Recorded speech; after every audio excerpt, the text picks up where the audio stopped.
Cricket fans ஆகிய உங்கள் எல்லாருக்கும் வந்துட்டு நம்ம சைட்லன்னு சொல்கிற விஷயம் என்ன அப்படின்னா, ஒரு கிரிக்கெட்டராக வந்து ஒரு கிரிக்கெட் லைஃப், அவருடைய அந்த கிரிக்கெட் கரியர், இந்தியாவுக்காக ரெப்ரசன்ட் பண்ணி ஆடுற அந்த எல்லாத்தையும் நேஷனல் டியூட்டியெல்லாம் தாண்டி பர்சனல் லைஃப்னு ஒவ்வொருத்தவங்களுக்கும் ஒன்று இருக்குது.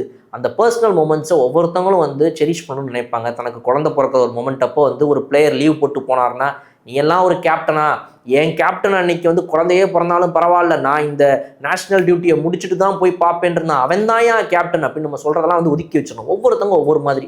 ஒருத்தர் காமாக இருப்பார், ஒருத்தர் அக்ரெசிவாக இருப்பார், ஒருத்தர் வந்துட்டு பேசவே மாட்டார், ஒருத்தர் பேசிக்கிட்டே இருப்பார், ஒருத்தர் ரிசல்ட்டில் காட்டுவார், ஒருத்தர் ரிசல்ட்டில் காட்டவே மாட்டார். இது யார் வேணால் எப்படி வேணா இருக்கலாம். ஒவ்வொருத்தவங்களோட attitude and nature towards cricket on field behaviour மாறிட்டே இருக்கும். நம்ம அதை வச்சு இவங்கள மாதிரி தான் எல்லாருக்கும் நம்ம சொல்ல முடியாது. அதனால் இவருக்கு இவருடைய பர்சனல் ஹெல்த் மேலே ஒரு கேர் இருக்குது. இந்த 35-40 வயசு விளையாடி முடிச்சிருவோம், அதுக்கப்புறம் 20-25 வருஷம் லைஃப் இருக்கும் மினிமமாக.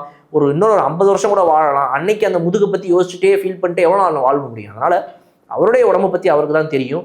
நீ இன்னொரு தடவை இந்த முதுகில் இன்ஜுரி ஏற்பட்டால் ஒன்றுமே பண்ண முடியாதுங்க. உங்கள் கிரிக்கெட் கரியரே க்ளோஸ்டுன்னு டாக்டர் சொன்னதுனால தான் அவர் பயந்து இந்த மாதிரி 3 மேட்ச் விளையாடி மிச்சம் 2 மேட்ச் விளையாடாமல் இருந்திருக்காரு. ஸோ அதனால் அவரை நம்ம ப்ளேம் பண்ண முடியாது.